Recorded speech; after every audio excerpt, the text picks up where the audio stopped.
All right, good morning. Welcome to the Ultimate Silicone webinar. Thank you for joining us. My name is Justin. I'm going to be your moderator for today's event. Rogers Corporation has assembled a team of silicone experts who are excited to share their knowledge with you during this morning's event. Before we get into everything you ever wanted to know about silicones, we have just a few housekeeping items. There will be time at the end of our presentation for a question and answer session. Feel free to submit any questions you have via the Q&A feature at the bottom of your Zoom, and we will make every effort to answer as many of them as possible as time allows. Also, we will be recording this event and it will be sent off to attendees, so keep an eye on your respective inboxes. That's about it for the housekeeping. Now, let's move on to meet our team and find out why you can rely on Rogers. With us today, we have Andy Nardone. He is a sales engineer with almost 3 decades of experience at Rogers. Alex Cox is a sales engineer with over 2 decades of electromechanical sales and sales management. Simon Holmes is a marketing manager with over a decade of silicone engineering. Laura Main is a senior market segment manager for core materials here at Rogers with over 20 years in strategic marketing, sales, and new business development. And last but not least, we have Daniel Kubik, the principal technical service and development engineer, almost 4 decades at Rogers, specializing in silicone materials. And that's why I believe he is the perfect person to start us off this morning. Daniel, please take it away. Okay, so thank you. You made me feel very old now. Thank you. Silicone, as you know, is everywhere. You know, it's in the paper that we use, cosmetics, concrete, hair. If you wash your hair today, bakeware. You can't go to a store now at any time without finding silicone bakeware. So it's everywhere you basically touch in the world, and we're going to talk a little bit about some of the different forms and that of silicone that are available. But first, we're going to start with a history lesson.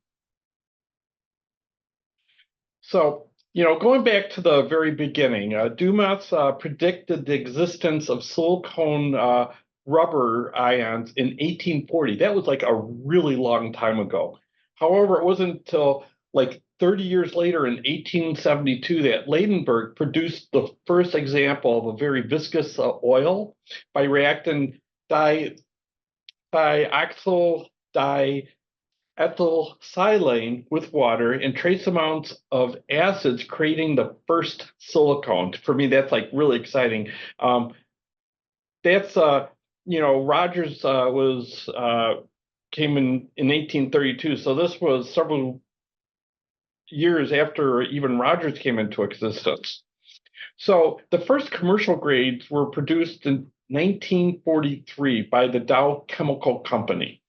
Many other companies followed after that, but the first grades were really used for the war effort in World War II.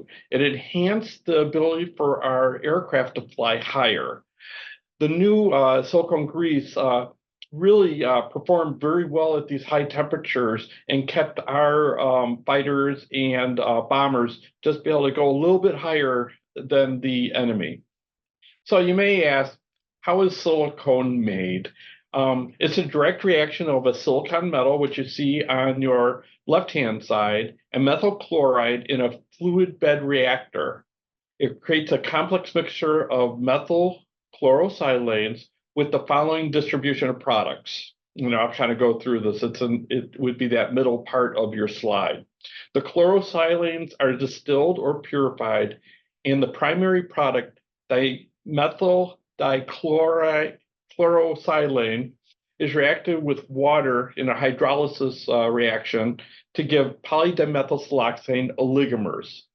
The whole process is a self-contained process. The chloride ion is recycled and regenerated through regeneration of methyl chloride by the reaction of methanol and hydrochloric acid. Thus, the only readable raw materials are used and products emerge from the cycle. So it's a very environmentally friendly overall process. But you need to remember, it's going from a rock or sand all the way to being a liquid form. So there's a lot of energy expended during the actual manufacture. And you can't manufacture these everywhere. These are very specific plants to make the silicone oligomers. So you may have heard in 2019, there was a pretty large supply interruption where two main facilities that made silicone oligomers in China were shut down because they had environmental concerns by the Chinese government.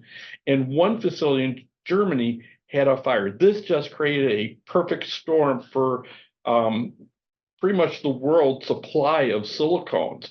As silicones are starting to be used more, we looked at all those different places that silicones are used. So we had a disruption in the supply chain, so that hurt us. But then there was also, demand had went up quite a bit.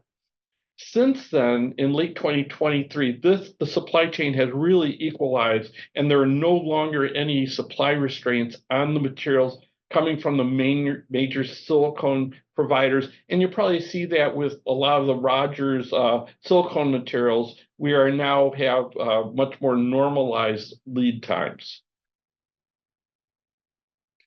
So there are different classes of silicones. And, we go from the MQ, which is kind of like a general purpose. It's not really used that often, to the one that you probably hear more in the marketplace, which is a VMQ. This is a silicone rubber having a methyl vinyl substitutions on the polymer chain. This is used in most of your general purpose silicones out there. And that includes all the Bisco, Arlon, and silicone engineering products that you'll hear a little bit more about later. There's also PMQ, which has a methyl and phenyl group, and PVMQ, which is methyl phenyl in vinyl. These are really targeted for very low temperature applications, or they also give very high temperature, or much higher temperature than your VMQ. The last one is FEMQ, which is silicone rubbers having a fluoromethyl and vinyl substitutions. This is usually used in applications involving fuel, oil, and solvent resistance. That's very important because, there's very little products out there that can seal, but also give those fuel, oil, and solvent resistance. Okay. So what is different about silicone? Well, silicone is SiO(Si) backbone, which means it's really an inorganic material. Organic materials normally have a carbon base somewhere in their backbone. So if you want to find out if something's a silicone material, you could burn it a little bit. If it gives off like a gray or white smoke, typically it's going to be silicone because it has no carbon in the backbone of the polymer. If you burn a carbon-based material, EPDM, urethanes, if you burn them, they give off a black smoke. That tells you that that's an organic material typically. Due to the backbone, the materials are very highly flexible, open, and mobile backbone. So that means that they're going to be able to accept other fillers and that, so they can be used in a variety of applications.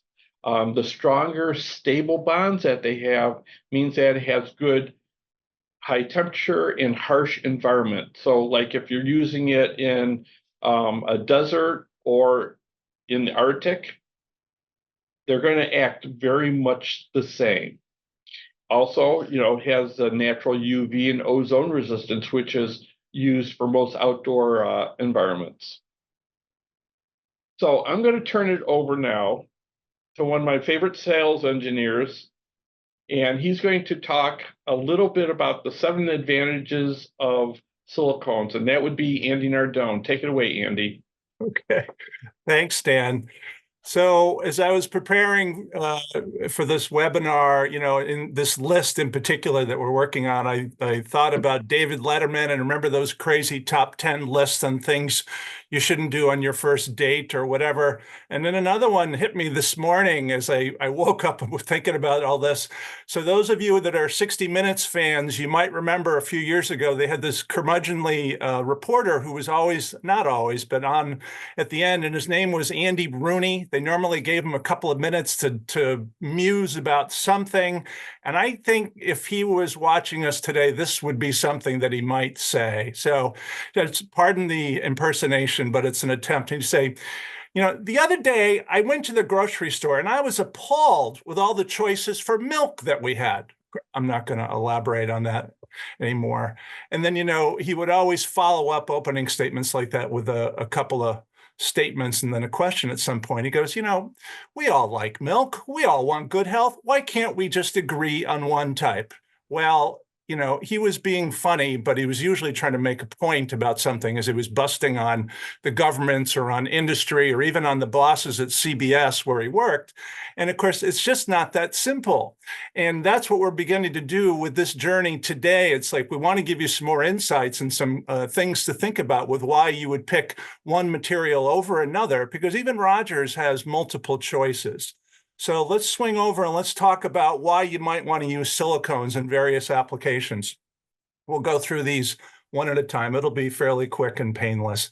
So at first, you want to think about temperature resistance. What is the temperature range that your product or the part made out of the material is going to see, right? That range we talk about for silicone, minus 55 to 200, that happens to be continuous. But what is your device going to see ultimately? Is it intermittent to something higher than that, right? And you have to kind of know what that number is. Is it going to go lower? Is it going to be cycled? Is it going to be sitting on the top of, some wind turbine, in Antarctica or at the equator where it's, it sees these extreme environments, right?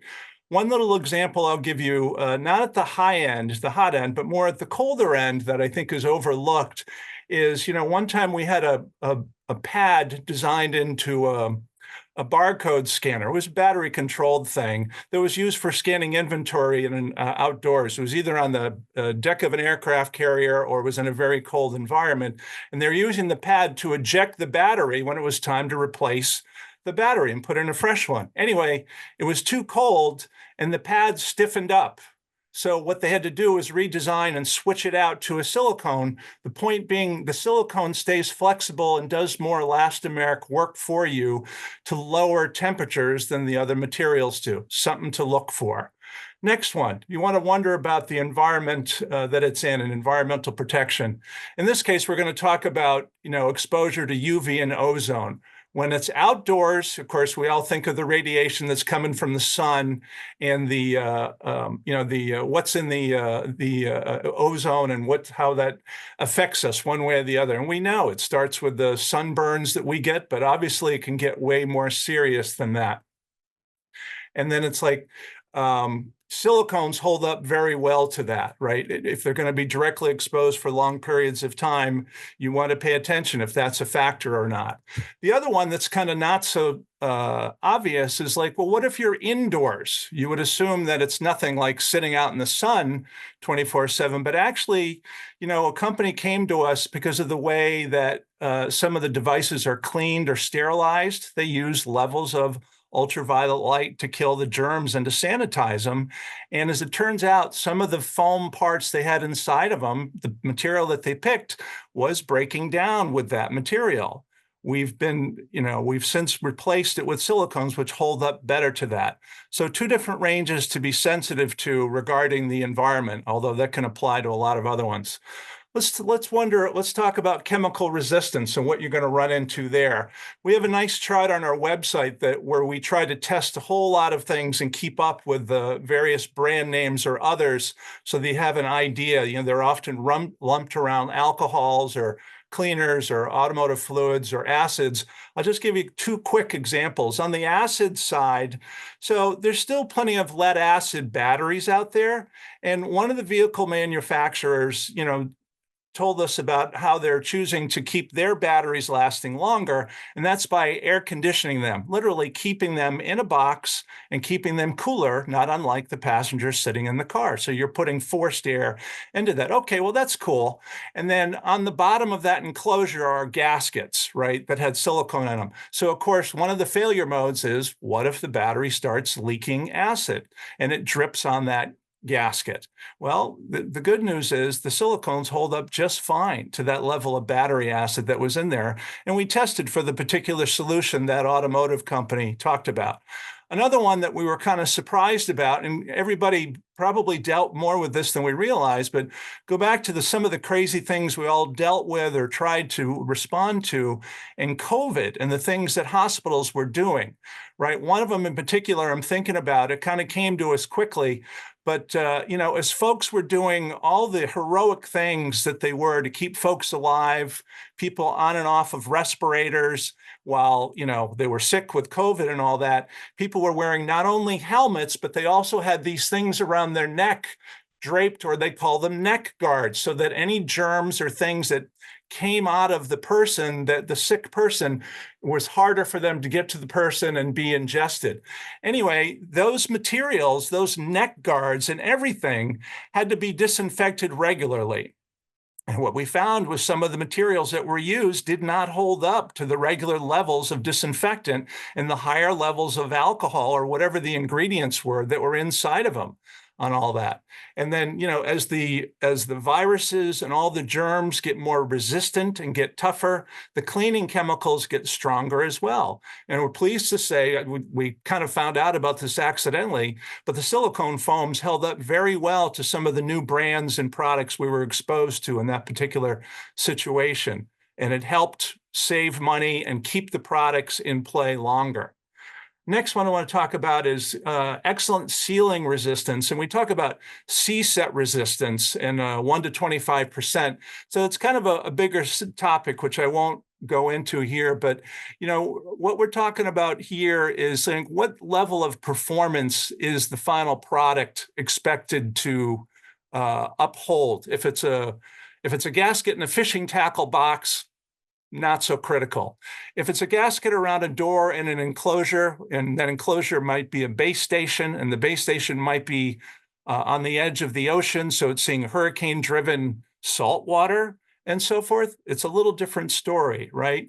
If people are coming at you with IP ratings, IP stands for ingress protection with certain degrees of the amount of water and so forth, or NEMA ratings, National Electrical Manufacturer Association. There's all sorts of ratings for the enclosures that manufacturers and companies may want, and we complement, we fit into all of those. We have useful solutions because of the level of performance of the materials we have.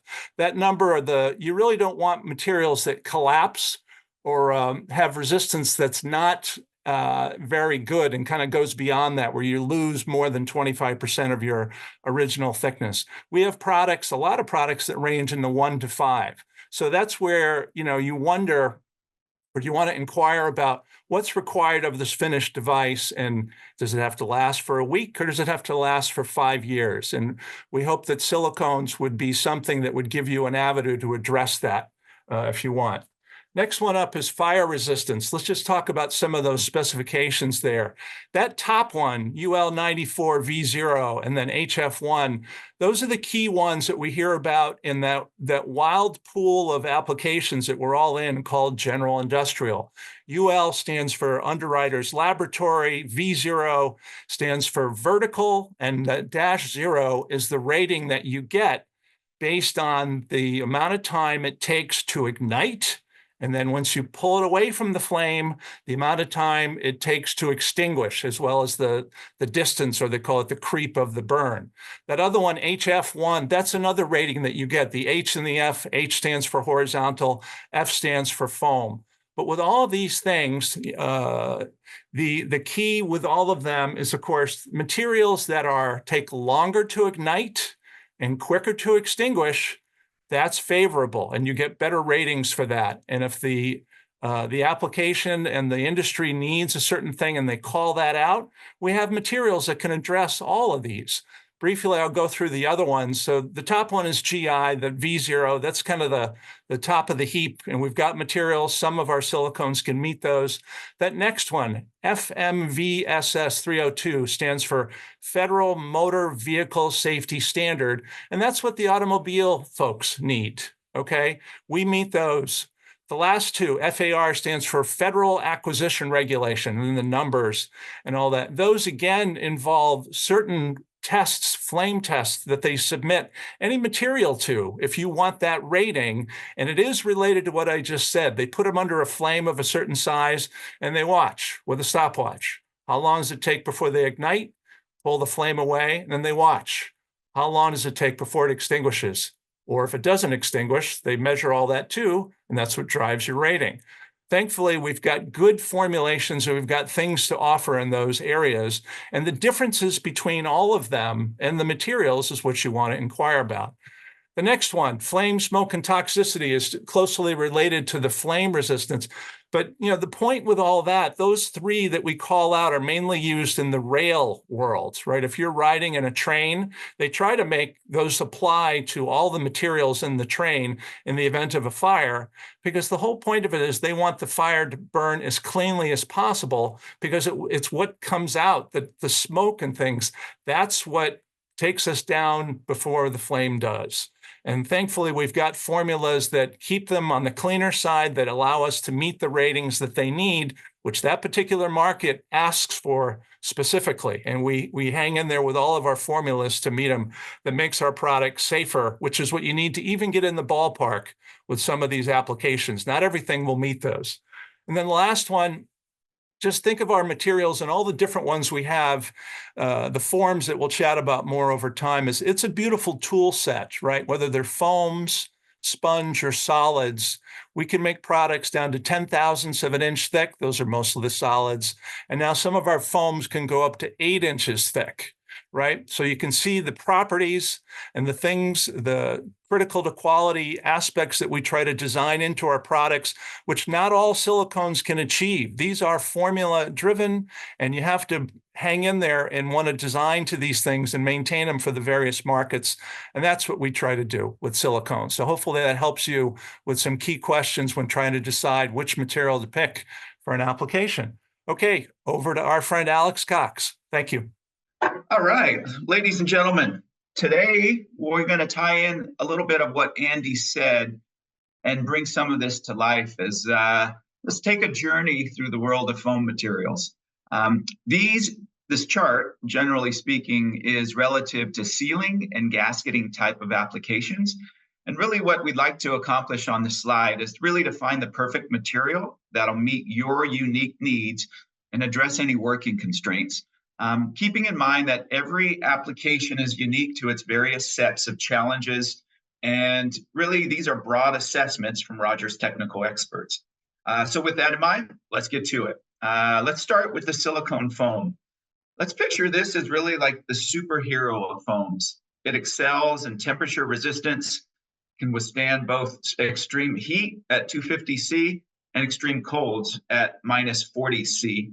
And it boasts a polymer hybrid cell structure, and which in sealing applications, it provides enhanced sealability with the least amount of compression. And when it comes to chemical UV ozone resistance, it stands tall, fending off the harshest of elements and operating environments. Its compression set resistance, long-term performance are top-notch, and really it makes it a durable, ruggedized, high-performing choice.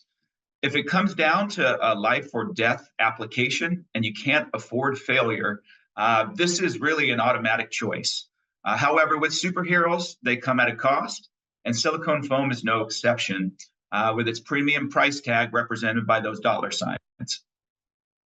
Next up, we have polyurethane foam. You can think of this as the all-reliable, all-around solid choice for most applications.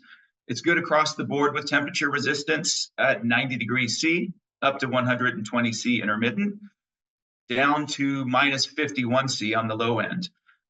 It passes all of the ASTM standards for UV ozone resistance, along with corrosion, mildew, bacteria, and staining resistances. Its cell is an open, closed structure, and the compression set, long-term performance are both excellent, as it strikes a good balance with a moderate price tag. The EPDM sponge, really, this is our chemical warrior. It has excellent chemical resistance. It's ready for the toughest battles in the harshest environments. And its closed cell structure provides a solid defense, and it maintains good performance across all the other categories, like the temperature resistance, the UV ozone resistance. Compression set is good, and the long-term performance is solid. Cost-wise, it's in that mid-range, which offers really a good enough option in cost-conscious applications. Let's go down the list and talk about the MBR sponge. This is really the chemical and oil-resistant champion. It mirrors the EPDM closed cell structure, and it shares really good performance in temperature, chemical, and UV ozone resistance. The compression set and long-term performance are both good, really making it another robust contender at a similar price point, very similar to some of the EPDM products in the market. Next up, neoprene sponge. It really is a balanced fighter. It's good across the board with temperature, chemical, UV ozone resistance. It has that closed cell structure, which offers a fair compression set. Sometimes that compression set is really, really important in sealing and gasketing applications. So there may be some aversions in this consideration of this type of material and that type of application. Its long-term performance is good, and it comes at a slightly more affordable price. So, we've all heard you get what you pay for. And if the expectation is set on the front end, this really might be a worthy material in applications that require low cost and lower performance attributes. Finally, we arrive to the polyethylene foam. While it's the most economical, it does have its limitations. Its temperature resistance is poor, doesn't fare well with chemical or UV exposure. However, it does have a closed cell structure, which can be beneficial in certain applications. The compression set, long-term performance are also on the lower end. But for budget-conscious projects, it might be worth considering, but proceed with caution. As we close out the slide, you can see there are lots of options to consider. Each foam has its strengths and potential drawbacks. Ultimately, your material selection choice should depend on the specific criteria of your application, what's critical to quality. And Rogers sales engineers be happy to walk you through the best material for your application. So whether it's the exceptional resilience of silicone foam, the all-around reliability of polyurethane foam, the chemical resistance of EPDM and NBR sponges, or the balanced performance of neoprene sponge, or the budget-friendly polyethylene foam, you can see there are lots of options for the designers. Thanks for joining me on this material adventure. Let's choose wisely and ensure that our gaskets perform at their best. Next, I'll pass the baton over to Simon Holmes, who will cover our extruded silicone and silicone sponge offerings from our sister company at Silicone Engineering. Thank you. Okay, thank you, Alex. So we've spoken about silicone materials in its raw form, its chemistry, and Alex has done a nice run through there of silicone versus other elastomers. But I'm going to walk you through what silicone forms are available and what products we can make from them. So starting with liquid silicone rubber, or LSR, as it's abbreviated. It's a two-part platinum cured system that, if you've not guessed from its title, it is supplied as a liquid in its raw state. And liquid silicone rubber needs a heat curing system to form its final product.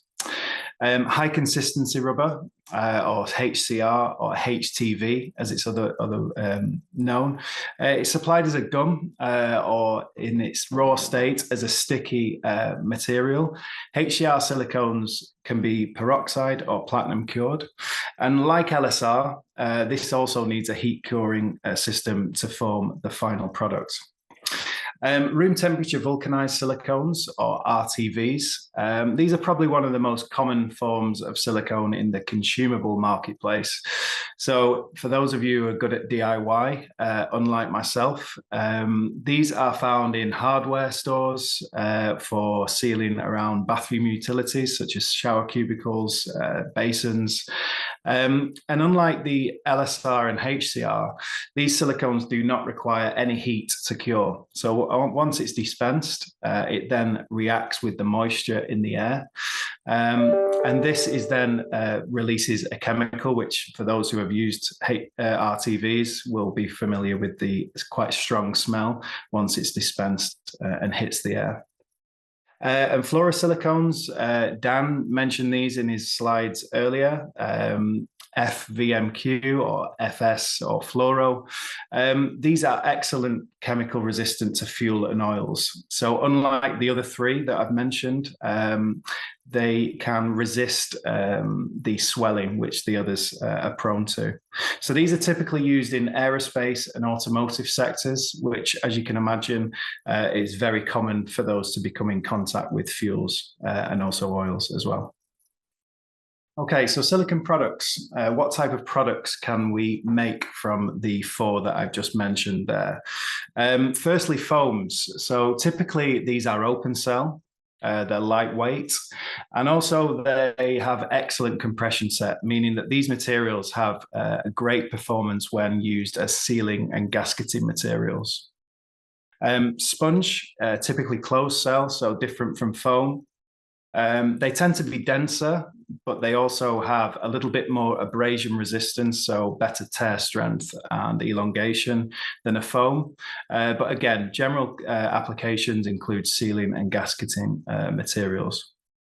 Solid silicon rubbers are your traditional rubber silicon offering. They have high durability, and when abrasion and force is too high for the sponges and foams, for instance, you will tend to see solid silicones being used in gasketing applications. And fabric reinforced. So this is when a fabric is introduced between layers of silicone. In various constructions, various fabrics can be used, such as glass fiber, such as Kevlar. And these come into different cured and uncured states. So a typical application for fabric reinforced silicone is flexible heater pads. So you'll find these in a lot of automotive applications, such as heated car seats and in fuel systems as well.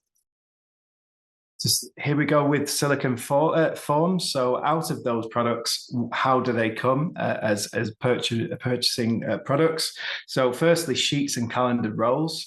As you can see there, these have very similarity. They're very similar in how they come. So sheets are typically supplied in square feet or square meters. And calendar rolls can be supplied in standard and jumbo rolls. And primarily, these are supplied to gasket converters for die cutting. They can also come with PSA or pressure sensitive adhesive backed as well for easy applications. Extruded parts, they're forced through a die plate. So as you can see from the image there, there's different profiles. Different various shapes, but the general applications are again for sealing and insulation purposes. Molded parts are made via injection molding or compression molding, and you'll find a lot of LSR silicones made through molding. And typical parts, again, as the image shows there, are O-rings. Again, automotive and aerospace use a lot of molded parts, as you can see from the image there. Compounds, so the state of HCR silicone before undergoing curing process. So if you were wanting to make any of the products listed there, so sheets, extrusions, molded parts, you would buy a compounded material. So the main takeaway here is really the silicon can come in many forms, different shapes, products, sizes. And this gives options to design engineers for application solutions for sealing and insulation purposes. So I'm going to hand over to my colleague, Laura Main, who will take you through tips for choosing a silicone supplier. Yeah, thank you so much, Simon.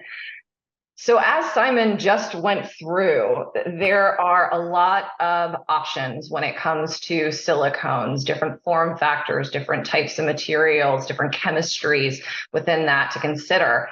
But probably one of the most important choices you can make as a designer is who will be supplying these materials. So to help with the consideration of a supplier, we've come up with, or we've provided 6 tips to think about questions to ask as you're evaluating your silicone source. First up, as we've gone through some of the different applications and uses of silicones, most of the use is related to high specification, high reliability areas and industries. So it's really important to take a look at, do the quality systems and practices of the supplier match with the industry that you are trying to serve? So for example, in the aerospace industry, AS 9100 might be something that's important. If you're servicing the automotive industry, IATF could be something that you're looking at. In other industries, having UL standards or yellow cards and those types of things might be a requirement. So Andy went through a number of the different standards and certifications. You should be able to readily find that information on the supplier's website. Anybody that's a part of those industries knows how important it is to the end users to be able to find the information and document that they meet the appropriate standards, the appropriate practices. So if you're having a hard time finding that on a supplier website, it should definitely make you ask more questions. Secondly, when it comes to solving problems, not one size fits all, and it's really helpful to have a range of options and solutions. So working with a supplier that has a wide product selection and a broad portfolio can be really important. So looking for some of the different form factors that you saw Simon walk through, sheets, maybe certain applications require extrusions, maybe you need compounds. Also different thicknesses, different colors, different firmnesses could be important. But having a broad portfolio that allows you to find the best fit for your application and other applications to follow, it can be really critical when working with a supplier. Similar to that, having the ability to customize as a supplier can be incredibly important for certain industries. So working with a supplier that may have a standard portfolio, but if you have a really specific need, they can work with you either from a formulation standpoint, from a manufacturing standpoint, to help tailor a solution. It can be incredibly critical. So ask those questions about the level of standardization as well as the level of customization. Next, having that technical support to, number one, be able to have those types of conversations, but also, again, so many different factors, so many different questions, so many different criteria to consider when designing with silicones. You saw the panelists that we have here and kept hearing the word decades of experience across teams. There's a reason for that. There are so many different pieces of information that are built over experience and over time. So working with suppliers that have that level of experience within their team to take you from the initial design and development of your product all the way to the final production when maybe certain issues arise and they can help troubleshoot. Similar to that, being able to supply the testing and data for materials and performance and applications to a certain extent are incredibly important in helping you as a designer, as an engineer, evaluate whether it's the right solution for you. So asking about technical support availability, what type of testing and data does the supplier either make readily available or is able to provide upon request, can help you really narrow down the right supplier for you. For some industries, for some customers, it might be really important to have not only a broad portfolio, but broad support from a supply perspective. So having global supply chain and support, so that could be technical service, that could be sales support, can be incredibly critical to the success of a design that's starting in North America and eventually moving to Asia. If you have a supplier that has support in both of those places, you are far more likely to have a very successful design and experience.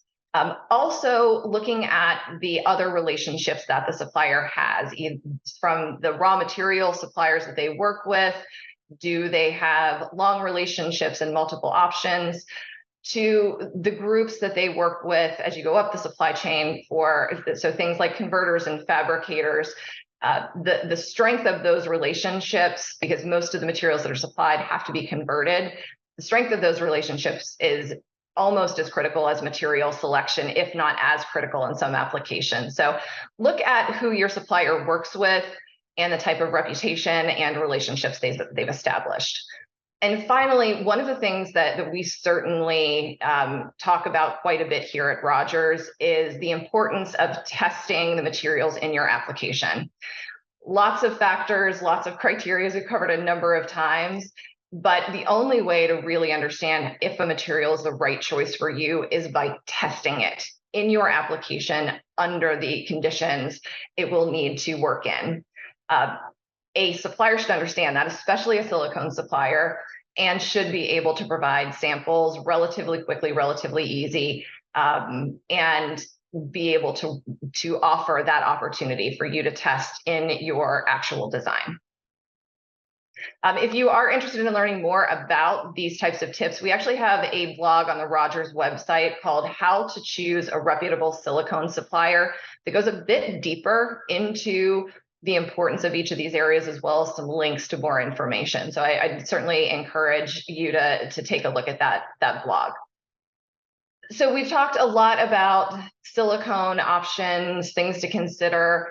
We're going to spend this last slide, these last two slides, talking a little bit about Rogers Corporation specifically. So Rogers Corporation is a global specialty materials leader. We've been around for over 200 years, as Dan had mentioned earlier in the presentation. And all of that experience has been around solving the most challenging design problems, and usually very materials focused. Within our silicone portfolio, we have decades of experience across 3 different unique brands. And I'm going to quickly go over these. Bisco Silicones is really focused on highly specified applications. We have a full portfolio of cellular foams, specialized sponge offerings, HCR sponges, materials in different formats. So we offer sheet, we offer bun, as well as specialty composites. These materials are really designed for and work well in places like aerospace, rail, automotive, as well as medical and life science. Anything that's looking for high level of design, high level of standard, reliability, longevity. So Bisco really services that particular area. Silicone engineering is focused on industrial applications. There are a lot of other unique pieces to the portfolio, but really industrial applications serving sealing, insulation, protection of products is a huge part of what they do, with sponges and solids that are offered in both sheet and extrusion form, as well as other form factors. These materials will be found in HVAC applications, food and beverage, oil and gas, but really a very, very wide range of general industrial, and they are the best in the business of what they do. Arlon is one of the more unique pieces of our silicone portfolio, and that's by design. Arlon goes after very specialized niche applications. So if you have a problem, there's no material available that solves it within an existing standard portfolio, Arlon is a great place to start. We supply solid rubbers as well as sponges, self-fusing tapes as well as composites and compounds. Hard to go through all of the different markets they serve because it is, again, very niche markets and applications, but some examples are things like flexible heaters, the rail insulation, coil insulation market, but wide range. Usually when you talk to someone on the Arlon team, the very first question is more around, okay, what are you trying to do? And then we start from there. Again, if you want to learn a little bit more about any of these brands or have questions, so our website is a great resource. We also have a blog titled How to Narrow Down Silicone Brands from Rogers Corporation that will go through this in a bit more detail and link you off to the appropriate product. So I would highly recommend checking that blog out. So as we close out this presentation, I'm hoping you're thinking about some applications that you might be working on currently, or some questions that might be really specific to your business. If you have questions that are more broader, we certainly invite you to ask those before the end of the webinar. But you're probably wondering, okay, what do I have this question, who do I talk to? An excellent place to begin is with one of our sales engineers. We have them across the globe, North America, Asia, and Europe. You can find on our website using this link, we'll send out the slides after this presentation, the sales engineer. You can sort by region, you can sort by product line, and connect with them directly. We highly encourage you to reach out. You met two of our sales engineers here today with Andy and Alex, and our other sales engineers will be equally excited to work with you and talk to you about your silicone needs. With that, I will pass it back to Justin to close us out. Thank you, Laura. What an amazing team, an absolute wealth of knowledge and experience. And this is your chance to actually put them to the test, hold their feet to the fire. If you want to ask questions, you can still get some in by clicking the question button at the bottom of your Zoom app. We already have a couple of questions that have come in. A couple of people have asked if we will be sharing the recording and presentation. Yes. Keep an eye on your inbox. We will be sending that to you in the next day or so, I do believe. Another question that we had submitted is fluorosilicone, and I might be pronouncing that wrong, fluorosilicone influenced by PFOBs? Dan, would you like to field that question for us? Yeah, Rogers has been following the PFAS regulations. A lot of them don't go into place till 2026, and things keep changing on those. Currently, we haven't seen fluorosilicones on the list, but we will continue to monitor that as the situation goes along, because there's going to be a lot of changes before there's actual regulations that are in place. A lot of the early investigations in it, a lot of the materials that they were thinking about having are now not on the list anymore. So we'll continue to monitor it. Fantastic. Can you comment on the current state of supply issues that have been affecting silicone? You touched on it earlier. Can you go into a little more detail? Yeah, so we did touch on it a little bit earlier. It has there's been more investment by the major silicone manufacturers, and they've been able to really stabilize the marketplace. Rogers, I can talk from a Rogers standpoint, is that we have had less trouble getting our materials. We've talked to other people in the market too, and it seems like it's pretty much stabilized. So it's a really good situation, and we would love to have people designing in with silicones again. All right, I'm going to direct this next one at Laura. Laura, is technical design support available? Laura, yes, it is, and I'm going to pass it to the person. I'll take that one. So yes, we got a whole team here at Rogers with our silicone technical service. We also rely heavily on our R&D group to be able to do testing. We can do internal testing. We can do external testing. We can answer questions. We have a wealth of knowledge, and that actually goes all the way over into our other materials like our urethanes and our DeWalt materials. How do I know silicone is compatible with my application, and do you offer samples for testing? Laura, I'll go ahead and take this one. So we do offer samples. I would like to say that we're pretty generous in the samples that you get. We have what's called a solution center, so that's like the first place that you would call into. And it's actually at the bottom of the slide that you're seeing here right now. That's kind of like the first place to start. We have inside salespeople that can answer many of your questions. We can do all the sampling. Typically, samples go out between 24 to 48 hours after we've received a call. So we can normally get you something to your customer relatively fast. So it's all available from Rogers. Okay. Do you offer custom silicone solutions, and what kind of customizations are available, and how does this process work? So, yeah, we do customization as needed. Where you want to start with is talking to your regional sales engineer, getting them some of the details and that so that we can start working through what the needs. Sometimes, and what I find many times is a lot of our standard products will work in the application and you may not need a specialized product. But we can look at the chemistry and see if there's something that we could put together that will work for your application. Are your sponge materials condensation cure or addition cure? So most of our sponges are what I would say are peroxide cured. And it really depends on the product line. We have Silicone Engineering, different places that we're making things. So, the straight sponge are normally a peroxide cured though. Do we have silicone materials available in Spanish? I believe we do, correct? I believe we have some information in Spanish. We'd have to look deeper into that though. We do have information. Sorry, we also have Spanish speakers on staff that can certainly support and help answer any questions as needed. So that is something we can address. Again, just reach out to either Solution Center or the local sales engineer. Laura, are you currently seeing any cost relief reductions on silicone products?